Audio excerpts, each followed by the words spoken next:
After a week off for the international break, the Union will return to action this weekend, which marks the start of a very busy summer for the Blue and Gold. We'll break down the team's upcoming match against Inter Miami, as well as the players that will be missing in not just this match, but others to come. All that and more as Union Insider starts right now. Takes the strike on, and it's off the inside of the post. Just for the Argentine. Oh, brilliant! Martinez fires.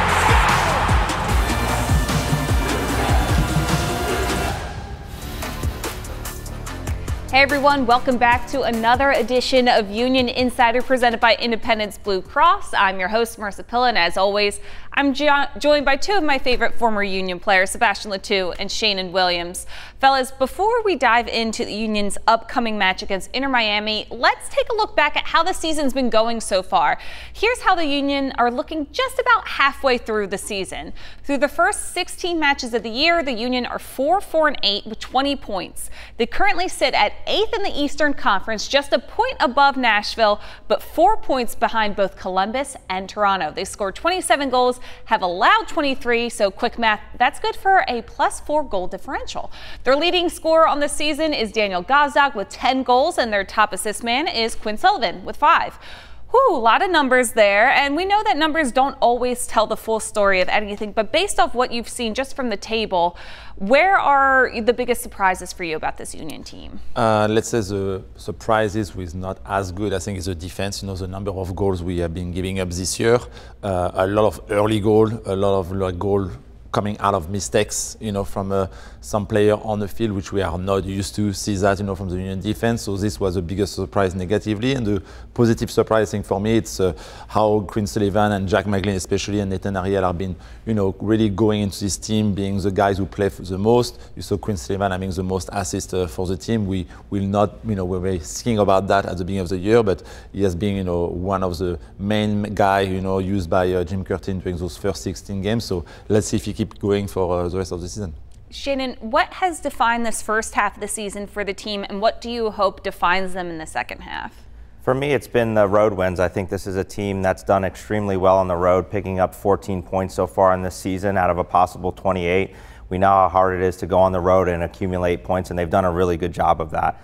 On the flip side of that, in the second half of the season, I'd like them to be better at home. They haven't done a good enough job at home to help out their road wins with some home wins. So if they can do a better job at home and then continue the road mentality, I think they're going to be in a really good spot when it comes to the end of the season. Seba, why hasn't it been clicking at home? Normally, it's the best place for them to be playing. For a few reasons. I'm sure, every team who come to Subaru Park, they know that it's a fortress. It's been, a successful place for the Union in the past couple of years. So they want to get a result there. They are maybe more concentrated. Maybe the team is less concentrated.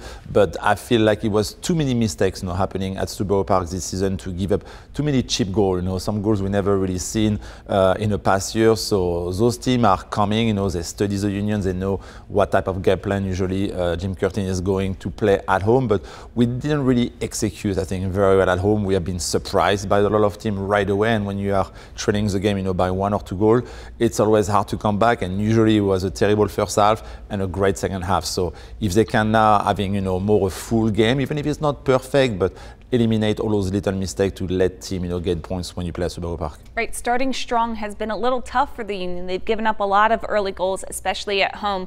Where have you seen the biggest growth from the beginning of the season to where we are right now? I think they're getting better overall defensively. We're still giving up a few soft goals, especially in that last game against Montreal. Before that, 2 shutouts. I think having Andre Blake back at some point will really help that defense and get them going in the right direction. I've also been pretty happy with the attack. I think they've done a good job to create chances. It just depends on if they're clinical on those chances during that day. So if they can continue to create chances and be a little bit more clinical, clean up the defensive end, again, I think they'll be in a good spot when it comes to the end of the season. We've thrown out a couple names of who's shined so far in this first half of the season, but if you guys were betting men, who would you put money on to be the star heading into the final half? That's difficult. The star being the second half. For me, he has to be probably, I think, our center defense. I'm going to count, the 3 or before of them, between Glesnes, Elliott, Lowe, or maybe a young guys, coming. We need to have like this solidity, defensively to be able to win games. Like Sheanon said, I think we have been good offensively. We have scored goals. We have been almost scoring every game beside, in the past 3 games, we did 2 ties 0-0 and 2-2 at the end, but we can score. It's just how we can just be strong defensively, and it starts a lot, with our 2 center backs and making sure, they hold the fort. So I will have them having a great second part of the season to help the team winning game or getting more shutout, especially when you're away or at home. Yeah, it's going to be interesting to see what steps they take going forward. And after this game this weekend, the Union will officially be halfway through the MLS regular season. In order to cross that marker, however, they have to take on Inter Miami at home this Saturday. So that brings us to keys to the game presented by Seba. So Seba, what is your key? Because Inter Miami is a multi-headed monster coming to town. We know how talented they can be, but what needs to be key for the Union? I mean, having a team who don't have their maybe 2 best scorers, playing on Saturday, Messi and Suarez, the key is still the same for me. It stops their offense. They score so many goals, 42 best offense in the league so far. Of course, a lot of those goals go scored by Messi and Suarez, but when you have the momentum, when you are first into the East, and beating the Union by 15 points right now in the standing, it's a team that you need to shut down. Giving them no goal would be I think, a great performance for the Union. And then when you're at home, I think the motivation should be really here for the Union to now start the second part of the season at home against the #1 team in the league. And if you start with a win and you push forward a little bit more and you kind of get this little, not nervosity, but the motivation to get, 3 points against a team who now is first, is what we're going to need in this team. But stop the offense for me, it's my key, because we all know they can score from everywhere. Yeah, easier said than done. How about you, Sheanon? For me, it's going to be to stay compact in between the lines. We know that this Miami team likes to have the ball and likes to dominate possession. That plays into the Union's hands a little bit and how they like to play on the counterattack. If they can do a good job of keeping those lines tight, then I think that they can surprise Miami with a counterattack. Right, there's a lot of pieces heading into this weekend, coming off an international break where a lot of these players got rest. They're playing at home, a place where they need to pick up points, and they're taking on the best team in the East right now. So a real measuring stick, as you said, they will be Messi-less. So it does kind of throw a little bit of a wrench in there, but seems like a good We will spot. be Gaz Douglas. We will be, yeah. Exactly. That's a great point. We will be Gaz Douglas. Number 10 We've got more Union Insider for you in a bit, but first, here's your Union trivia question presented by United Concordia. How many seasons has a Union goalie saved over 100 shots or more? Find out the answer later in the show. Welcome back to Union Insider presented by Independence Blue Cross. I'm Marisa. With the international break come and gone, some players in the Union got called up to represent their national team in preparation for some of the biggest stages in the world. But it can be hard to keep track of. But of course, we want to help. Sage Hurley gives you a guide to which Union players are where in this week's Union Roundup presented by Green Mountain Energy. What's up, Union fans? I'm Sage Hurley here at the Union's campus for another edition of Union Roundup. The team hasn't had a game in over a week, but there hasn't been any shortage of action for the boys in blue. It's the international break, and although training is still underway in preparation for the team's game against Inter Miami on June 15th, there's been a lighter group on the training pitch as 8 Union players are scattered across the world, representing their respective countries in various tournaments with their national teams. With the 2024 European Championship, the 2024 Paris Olympics, and Copa America quickly approaching, Philly could be without a few key pieces in the weeks to come. The Euros is the first of those 3 competitions on the calendar, and Philadelphia Union's all-time leading goal scorer, Daniel Gazdag, will be there representing Hungary. It's the 28-year-old midfielder's first time participating in the competition, and before he made the trip abroad, I caught up with him at Subaru Park, and he chatted about his hopes for the weeks to come. Obviously exciting. I never been part of a Euros team. I was there in the roster 4 years ago, but because of a sudden unfortunate injury, I couldn't go, so it was bad. I'm exciting, and I can't wait to start the tournament. The Euros will feature 6 groups with 24 teams in total, and Hungary will start their campaign in Group A. Their first game falls on Saturday, June 15th against Switzerland. Then they'll take on Germany and Scotland on the following Wednesday and Sunday. It'll be a battle to emerge from the group stage, and if they do, it'll be the first time Hungary has made it to the round of 16 since 2016. It's going to be fun to play against those huge players. I obviously did play against Germany, but not not in a tournament like this, so it's gonna be fun. And obviously it's gonna be in Germany, so many people will be there from Hungary as well. It's pretty close to us, so yeah, it's gonna be fun and exciting. Since Germany is one of the team's first opponents, there's been a bit of friendly rivalry brewing in the locker room back here in the States. Oliver Zemley, Leon Flock, Kai Wagner, and assistant coach Frank Leicht are among the Union's Germans rooting for their own home country. My teammates are nice. They already know that they're gonna lose, but Frank, he can't accept it, and he's always talking about how good they are, but they're not. The Euros is just the first of international soccer's busy slate of summer tournaments. Copa America will begin next, followed by the 2024 Summer Olympics in Paris. Fans can expect to see some Union representation in those as well. But for now, that's all for this week's edition of Union Roundup. We'll see you next time. Sage did a great job breaking all that down, who is going where, but we're going to get really into the deep discussion of these international call-ups for the Union.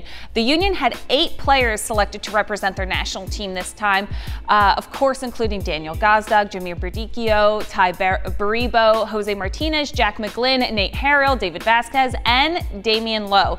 Some of them will be gone longer than others, and some of them could be called up upon for different competitions as well. It's a huge accomplishment for these players to get selected by their national teams. So it brings them a lot of experience, and because of that experience, what can they bring back to the Union? I mean, they can bring back a lot of, let's say, motivation to finish this season strong, depending, of course, on how the team is going to do without them.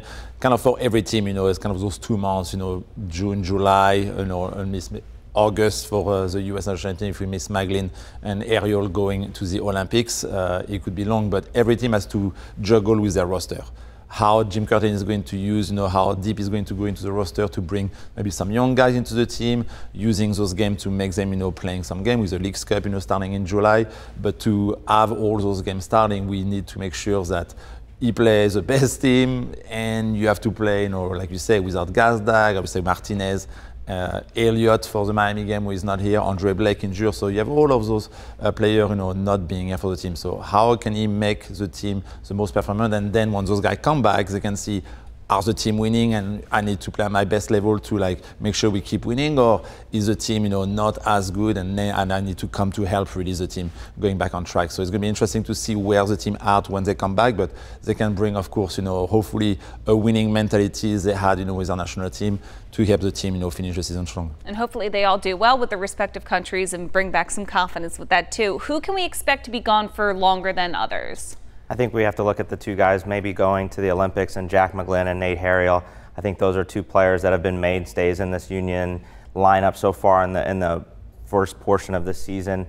Those are probably 2 guys that'll be missed. We know that there's some guys behind them that are going to start to see some playing time, and that's going to be a good experience for those guys going to the Olympics. But like Seba talked about, losing players is not always the best situation for the head coach, and having to put together a strong lineup week to week when you're missing this player on this date and this player on this date. So it's going to be a big juggling act for Jim Curtin and his staff to put out the best possible lineup. It's going to be great to see some of the younger players get an opportunity, because out of necessity, there's going to be nobody else to fill those roles. So for those players, it's a time to step up and take your minutes for the best as you can, and see if you can't mix yourself into a starting lineup even when those players return. We're coming up on a break for Union Insider, but when we return, we'll talk about a couple players the Union are going to have to pay attention to on Saturday against Inter Miami. We'll be right back after this. Time for this week's Chick-fil-A Nugget of the Week. With his penalty kick goal in the second half against CF Montreal, Daniel Gazdag scored his 50th career regular season goal, tying our very own Sebastian Letou for most in Union history. I think that Sebastian's writing these Chick-fil-A Nuggets of the Week because he's always dropping his name in there. Like, hey, remember how many records I have? After this show, I'm usually hungry. Yeah. So. He's getting paid by France and Chick-fil-A. Yes. So welcome back to Union Insider, presented by Independence Blue Cross. The Union will be back in action this weekend as they host Inter Miami at home on Saturday. Normally, when we're talking about Inter Miami, the 2 most obvious players to point out are Messi and Suarez. We already talked about them, but they won't be playing in this match, so we're going to turn it over to the defensive side of the ball and give some spotlight to Jordi Alba and Sergio Busquets in this week's player profile presented by Subaru. Now, both of these players are also world-class players of their generations. Busquets is a defensive midfielder who played a whopping 16 seasons at Barcelona. Alba is a left-back who played 4 seasons at Valencia before joining Busquets over there. The last 12 seasons before, they both joined former Barcelona teammate Leo Messi in South Florida. Both men were also key members of Spain's national team. Alba capped 93 times, Busquets 143 times for their country. So these aren't guys who are flying under the radar by any stretch of the means, but because Miami is missing Messi and Suarez, how do Alba and Busquets not only help defensively, but maybe how might they help things going forward on the attack? I mean, like you said, I think there's 2 guys who are maybe more in the shadows, but I think, with their expertise and their career playing the best game, all around the world, World Cup champion, you can really listen to their mentoring, during the time where Suarez and Messi is not here, and they can really help their team, with their experience and being the leader of this team. We maybe don't talk much about Busquets or Alba, but they do a lot about the same things. They bring a lot of balance into the starting 11 of the Miami team. Suarez and Messi are doing more the offense part, but Busquets, you can see him, how smart he is. Maybe he doesn't run as fast or as most, but he's always here, to make the right pass and, the right kind of like run to cover whoever need help, defensively. And then Alba as a left back, you are going to see him, he's choosing always his right time, right moment to go forward. He has already few assists, few goals. He's very smart as well, defensively. He doesn't, let's say spend too much energy, but you can see those guys love to play together. They try to find each other, and it's great to watch. But I think the balance they bring to this Miami team, having of course Suarez and Messi, doing the offense, but the rest, it's both of them who kind of put everybody in the same page. And this game against the Union is going both of them who are really going to bring this team together. So hopefully they don't do as a good game, but they're always fun player to watch, and it just like you said, they are just class. So Sheanon, how do the Union break down that balance that they bring to the defense of Miami? It's going to be tough. They've played so many games together, and it seems like they're always understanding where each other are on the field, how they can help each other to not only get on the ball, but also to support each other. We saw Jordi Alba score against this Union team last year in the Leagues Cup.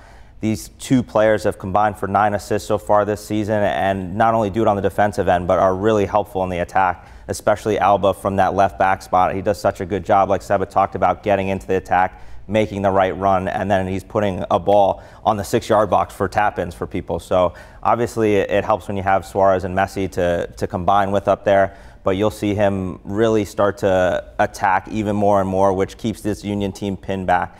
So not only will they help defensively, but in the attack, anytime you can give the ball into Sergio Busquets and move up the field, that's going to be their bread and butter as they move forward without Suarez and Messi. So we'll have to do a good job of making sure that you're making them give up the ball and you're making Jordi Alba defend more than he attacks. It's going to be one to watch this Saturday. So despite the international break, there was still some action in MLS, which we'll go over in this week's Around the League presented by Torque.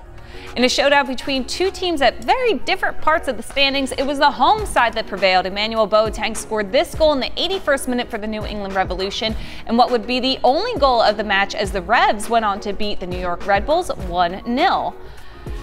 And speaking of home teams and late goals, Elenis Vargas put this goal home in the 85th minute to break a 1-1 deadlock for SKC against Seattle, and that score would stay for a 2-1 Kansas City victory over the Sounders. When Union Insider returns, Seba and Sheanon will give us their players to watch for Saturday's match as the Union face off against Inter Miami. We'll be right back after this. Here's the answer to this week's Union trivia question presented by United Concordia. 3 different seasons have resulted in a 100-save year for goalie Andre Blake. He did it twice, saving 118 shots in 2018 and 100 in 2022. Zach McMath also saved 101 shots in 2013. Final segment here on Union Insider presented by Independence Blue Cross, which means to wrap this up, gentlemen, we need our all-state players to watch. So who are you watching as Inter Miami comes to town, Seb? All right, I'm going to go with Jack McGlynn for this game. I think, not having Daniel Gazdag for the Union, Jack McGlynn might maybe have other responsibility, to be more the playmaker, for the team. He already has been, but more on one side. I will not be surprised that maybe he comes as a number 10 for the team. He could steer, on his left side, but depending on what Jim Curtin is doing offensively and with his lineup, maybe the one starting as a number 10. I will not be surprised. So I'm looking forward to be the one, we find a fit, we start, the opportunity. I would like to have him not always try to find the assist, or the last pass, but kind of make the ball, go quicker a little bit from left to right, and sometimes find those passes who really are in the middle, like the vertical pass who can find the fit of Ura or Carranza if he's playing, or whoever other forward we have up there. But those vertical passes are very important for me, and he has to come from Jack McGlynn. All right, how about for you? I'm going to go with Nate Harriel. With Elliott and Lowe going to be missing for this game, we could see him play center back, a position that, yes, he can play, but isn't accustomed to playing week in, week out. Can he do a good job against this Inter Miami team, a team that's first in the league in goals for? So he's going to have to do a good job making sure that his head is on a swivel and picking up the pieces for the guys that are out. Yeah, it's one thing to play a position you're not, typically in, but it's another thing to do that against Inter Miami. So we'll see how that all shapes out. That's going to do it for this one. The Union are home on Saturday to take on Inter Miami for the first time this season. The match can be seen on MLS Season Pass at 7:30 p.m. and Seba will be alongside Dave Leno on the radio call 97.5 The Fanatic. For Sheanon and Seba, I'm Marissa, and we'll see you next week.